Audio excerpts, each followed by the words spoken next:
السلام عليكم ورحمة الله وبركاته. الحمد لله رب العالمين، والعاقبة للمتقين ولا عدوان إلا على الظالمين، وصلى الله على نبينا محمد وعلى آله وأصحابه أجمعين. أما بعد، أيها المسلمون عباد الله، روى البخاري ومسلم أن معاوية بن أبي سفيان رضي الله عنه كتب إلى المغيرة بن شعبة أن اكتب لي ما سمعته من رسول الله صلى الله عليه وسلم، فكتب إليه: سمعت رسول الله يقول: إن الله كره لكم ثلاثة، قيل وقال وإضاعة المال وكثرة السؤال. صحابي la odhan jiray Mucaawiya ibn Abi Sufyaan, ilaahay raalliha ka noqdee, isagoo amiirkii muuminiinta ayuu haddana cilmiga dalbayay oo saxaabada rasuulka kale u weydiinaya axaadiistay ka maqleen rasuulka calayhi salaatu wasalaam. warqad buu u diray saxaabigii la odhan jiray almugiira bnu shucba. wuxuu ku yidhi: waxaad ii soo qortaa xadiis aad nebiga calayhi salaatu wasalaam ka maqashay. almugiira ibnu shucba wuxuu u qoray: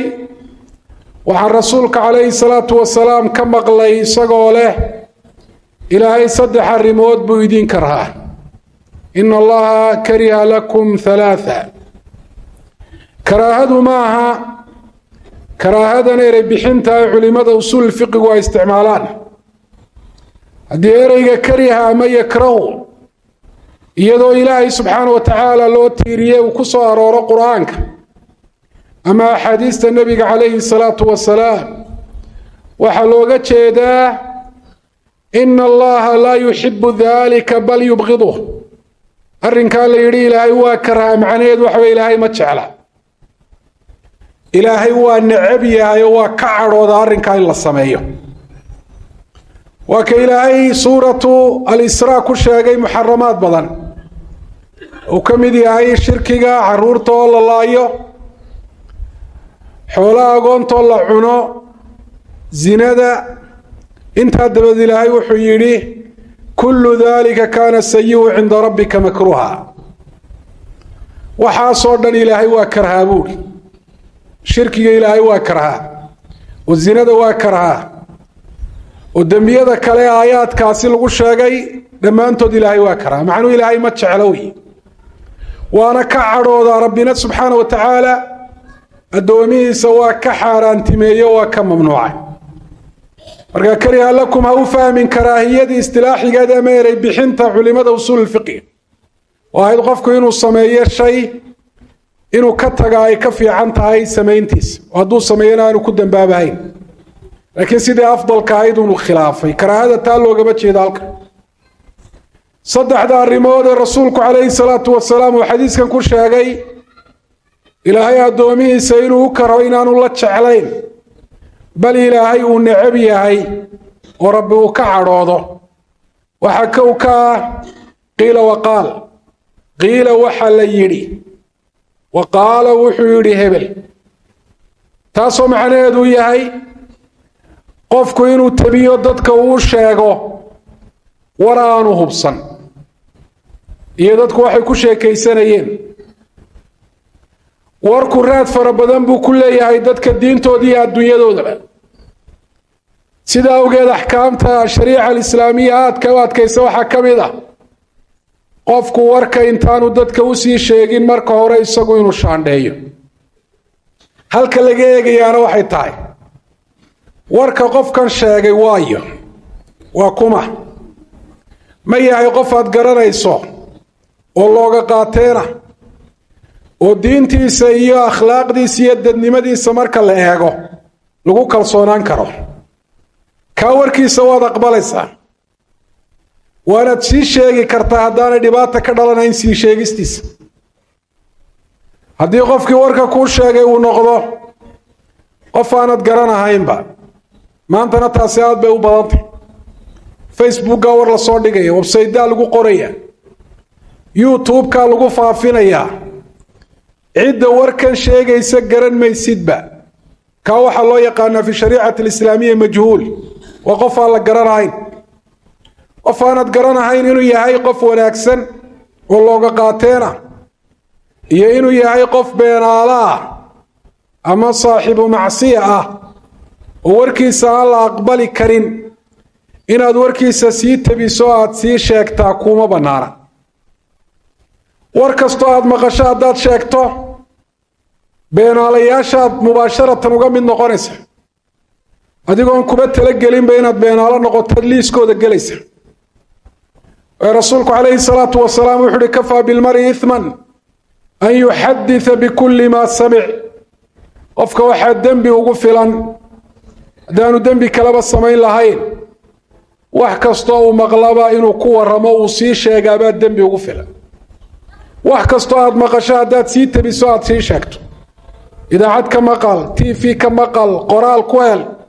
isagoo cadaab ku soo gaadho qof aan looga qaateenahayn amaanad garanayna kuu sheego waxaanu shaki ku jirin war beena inaad sii tabin doonto ilaa warkaad maqlaysaa run ma wada aha run iyo beenba uu leeyahay waxa qofku noqonayaa qof khilaafay aadaabta qiimaha badan raadka fiicanna nolosha dadka ku leh ilaahay uu ku sheegay fi suurati al-akhlaaq يا أيها الذين آمنوا إن جاءكم فاسق بنبأ فتبينوا أن تصيبوا قوما بجهالة فتصبحوا على ما فعلتم نادمين إلهي سبحانه وتعالى وحيري مد فاسقة وحل إرادة قفك وددي صحدا إذا إلهي ويري مرة كبيري وحو كبيري ناي تهين وضيعي فرالذي إلهي ودري أما إنه صمينا يا معاصي يا حارانتي يا كبائر الدنبية واوين إلهي الدومين سكما من واحد أما كوا يربو صمينا يا لكن وعادي استيو كوا يربو تشوكتينية خير كيسو كو شركيس كير يا شركيسو بدأ ياوي فاسق وركيس مركب لقاضا مايو والله بنا إياه waxaa la eegayaa cid kale oo looga qaateen oo warkan la warinaysa ma jirto hadii la helo warka waa la aqbalaya iyadoo cidda kale loo cuskanayo hadii cid kale oo looga qaateen oo warkan la warinaysa la waayana faasiqa warkiisu waa marduud taariku salaad war laga aqbali maayo ka zinaysta ka khamriga cabba qofka beenta lagu yaqaano ee kadaabka war laga aqbali maayo warkiisana in wax xukuma lagu dhisaa ama dadka loo sii sheegaa oo war ahaan loogu gudbiyaa ama banaana qofkii markaad hubsato hadduu noqdo qof aanad garanahayn oo majhuula dhinacna waa kuugu caddaan waaye looga qaateen iyo beenaale midnaba waa kuugu caddaan waaye warkiisa meel baad iskaga tiirinaysaa isagana ilaa aad helayso cid looga qaateen oo warkaa warinaysa haddaad sidaa yeeli weydo waxaa dhacaysa in dad war lagaaga soo sheega beena deetana warkaa intaad rumaysato aad degdegto dadkii aad wax ka sheegto aad durto ama gacan baad ula tagto ama xuquuq ay lahaayeen inaad ka hor istaagto ولهذا بقى إلهي سبحانه وتعالى وحيري فتصبحوا على ما فعلت أن تصيبوا قوما بجهالة warkasta hadaad iska qaadato jahli awgii baa dad dhibaato ugu geysanaysa hadhow markaad ogaato warkii aad wax ku dhistayba inuu been ahaa oo dadkeenu maanta waray maqleen bay qabiilo dhan u caayaan madax iyo dowladay u caayaan culimaa laga yaabaa inay aflagaadeeyaan dad kale ummadda islaamka ka mid ah laga yaabaa inay wax ka sheegaan qaarkoodna waxaa laga yaabaa inay gacantooda wax ugu geystaan oo afba ay dhaafto dad baa shaqada lagaga eriyaa war beena oo dadka shaqada ka madaxda la gaarsiiyay oo kuwa diraali waxa weeyaan ay gaarsiiyeen qofku markuu ogaado warkii wuxuu ku dhisay inuu been ahaa marka dambe uu ka murugoonaya fatusbixuu calaa maa facaltum naadimiin gooray xeedhiya fandhaal kala dhaceen oo khaladkii aad gashay iyo aad murugoonin marka hore warka iska hubi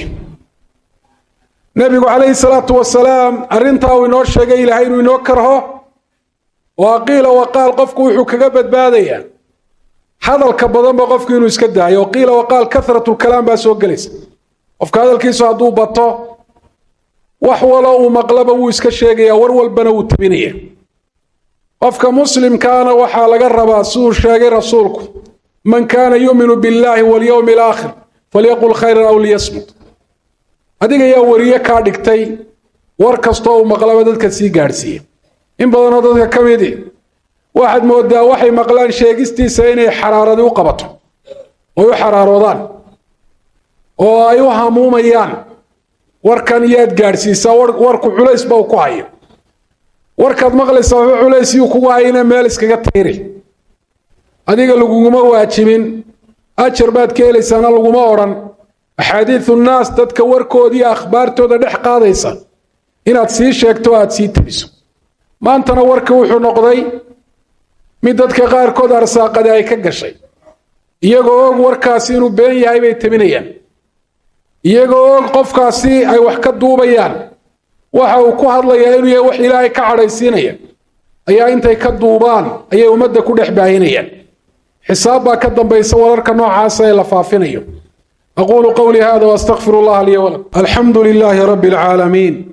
والعاقبة للمتقين ولا عدوان إلا على الظالمين وصلى الله على نبينا محمد وعلى آله وأصحابه أجمعين أما بعد أيها المسلمون عباد الله رسولك عليه الصلاة والسلام أرنت لبعد إلهي نوكرا وحكوشاقي وإضاعة المال مالك إلا الضيعه maal waxa la yiraahdaa waxa in la iibiyaa ay banaan tahay inuu manfaco leeyahay oo xalaal yahay awgeed wuxuu haduu yahay wax shariicadu ogashaa in lagu intifaaco laakiin aan la iibin karin maal lama yiraahdo mukhtas baa la yiraahdaa waxa kamid ah ayga qofku ku gaarsanaya xoolaha uu ilaalinaya ama beerta uu ilaalinaya maal lama yiraahdo kaas waayo لما يبين كرو أي إلا يبي شرع عظم وقلا ونهى النبي عليه الصلاة والسلام عن ثمن الكلب ولهذا وحمق دوانا مالها وحمرها ديانو مالهين إلا يبي واي قيمة وليه هيبان شرينبا شيء كانوا حلقوا مقدبا بمثل السقوى كلا أما إنت لقيمة يقيمه سالقوا مقدبا مالك إلا تضيعوا إلهي كراه مالك هو النعمة إلهي سبحانه وتعالى وكسي واجبك نعمة وإناد إلهي صح وأتكون انتفاع ذا وقنفة إذا يستين إلهي وقدواته نعمة إلا تضيعوا إلهي ما وقلا ضيعست مالك وحكم إذا قفك حوليه سين وبيلهيه وتصلاهان يدو أغيهي إنه يتوغى ترتيا داد وحضيا حوليه سين وبنان كاكا قطره حتى كبهاga qaaliga ah aad ogtahay dadka qaar kood inay xadayaan inaad meelaha iska dhigtaa dayicis bay noqonaysaa waxa kamida maalkaaga meel dayacan inaad dhigto dukaankii oo iska furan amaanad adkayn cid ilaalinaysa aanay jirin waa min tadiic ilmaal xoolaha nool meel abaara inaad ku hayso meel wax ka cunaan adigoo u helaya waxay cunaan inaad sii weydo waxay cabaan inaad sii weydo harraadaad ku layso waa min tadiic ilmaal xoolaha nool masruufkoodu qof kale buu waajib ku yihi inaad gaajiya harraad ku haysato laguma ogola laba midkoodun baad yeeli inaad wax siiso iyo inaad gowracdo laakiin iyagoo nool inaad gaajiya harraad ku hayso shariicadu kuma ogola إضاعة المال وحكمه وحرام مالك أجنت كبحس وإسراف وأنا إضاعة المال نينك قاد كويب سنة يحولا إلهي وسي حولها وضيعي السيجار كويب سنة يا والله من خمر يدرو كلا دي لوسي دافنا كما ضرنبا مركا إلهي وكره مالك إلا ضيعه إلهي وحجعل يا مالك إلهي وكسيه إناد إلى الصوت كو انتفاع ذو ضد كناد كو أنفع ذو صحيح آخرنا إناد كديته أرنك صدح هذا رسول كل إلهي وايدين كرها وكثرة السؤال وسؤال بدنانت سؤال بدنانت محل لوغا جيدا معنيال فربدن با لوغو فسيري كرا علماء حديث كشرحدي سيدا الحافظ ابن حجر الإمام النووي رحمه الله تعالى القرطبي waxay yiraahdeen macnayaashaasoo dhan xadiidku uu tilmaamaya waxa kadratu su'aal kamida inaad culimada weydiiso mas'alo aan waxba laga faa'iidahayn bal laga yaabo dadka muslimiinta fitna iyo dhibaato inay u soo jiido waxa kadratu su'aal sida Ilaahay subhanahu wa ta'ala la tasalu an ashiya in tubda lakum tasukum rasuulka weydiinina arrimo hadii la idin muujiyo oo la idin sheego xukunkooda aad ka xumaan doontaan rasuulku wuxuu yiri dadka muslimiinta waxa u dambi weyn oo waqtigii rasuulka kaleey salaatu wasalaam qofka rasuulka weydiiyo mas'ala la xaaraantimayn ilaa asalku waxa weeye ashiyada wixii la cuniyo wixii la cabiyo wixii la gashado ashiyada la isticmaalo xalaalnimo asal ah qofka asalkeeda u deey waayay rasuulka ku celceliye weydiiya ee dabeetana la xaaraantimeeyo su'aashiisa sababteed kuwa muslimiinta u dambiga badan u kamidi waxa kamida masaa'isha aan wax amali ku xidhnayn in oo aan dhicinba in culimada la weydiiyo lagu celceliyo kathratu su'aal waxa kamida dadka xoolahooda inaad weydiisato iyadoo xaajiye baahi ku geysay aan jirin oo asal waxa waa dadka xoolahooda in la weydiisto inay xaraan tahay baa asal ah xaalada gaar u bay shariicadu banaysay xaaladahaasi oo baahi ay keentay waxa kathratu su'aal kamida dadka axwaashooda gaarka ah hadiya jeeraale inaad weydiiso iyo khusuusiyaadka in la ogaado baan jeclayn oo qofku uu noqonayo saddex arrimood midkood inuu ku jawaabo oo ta koobaad ay tahay wixii u gaarka ah in la ogaado baan jeclayn aad weydiisay inuu ku sheego isagoo dhibsanaya oo culays ka dareemaya talabaadna ay tahay inuu beenba ku sheego isagoo arrinkiisa in la ogaado diidaya tasaddexaadna ay tahay inuu ka jeesto oo ka aamuso dabeetana qofkii arrin edeb darra aad u geysa adigu aad bay noogu badan tahay dadka khusuusiyaadkooda inaynu ka wareysano dad warka aad u jecel baynunay laba qof markay iska hor yimaadaanba waa inuu midkoodka kala wareysto tan ka waran islaantii aad guursatay wax ma ku dhashay aad baa laga yaabaa inuu u dhibsado sanawaad baa laga yaabaa inaanu ilaahay caruur siin kii ka soo horbaxaba wuxuu leeyahay islaantii maxay dhashay maxaa ka galay adiga waxay dhashay islaantu waxa laga yaabaa inuu been sheego iyadoo waxba dhalin uu yiraahdo caruur bay dhashay ama inuu dee ku jawaabi waa dee tan atroon ninku muxuu ku yaraystay waxbaad weydiisay muxuu kugu jawaabi waay ama dee tii uu dhibsanayay inuu ku jawaabo qofka muslimkaana islaamnimadiisa wanaageeda iyo quruxeeda waxa kamida wixii aan wax tar lahayn isagana aan khusayn inuu iska daayo min husni islaam almar'i tarku ma la yaani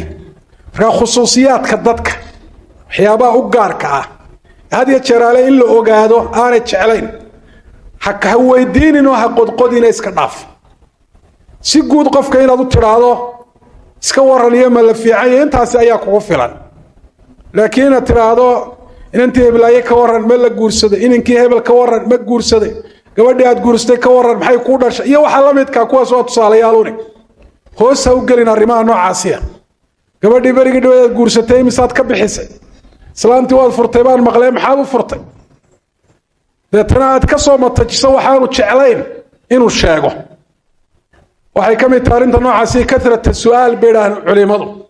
iyo xadiidka lagu sheegay ilaahay baynu subxaanahu wa tacaala weydiisanaynaa arrimaha ilaahay uu jecel yahay samayntoodii iyo ku dhaqankooda inuu nawaafajiyo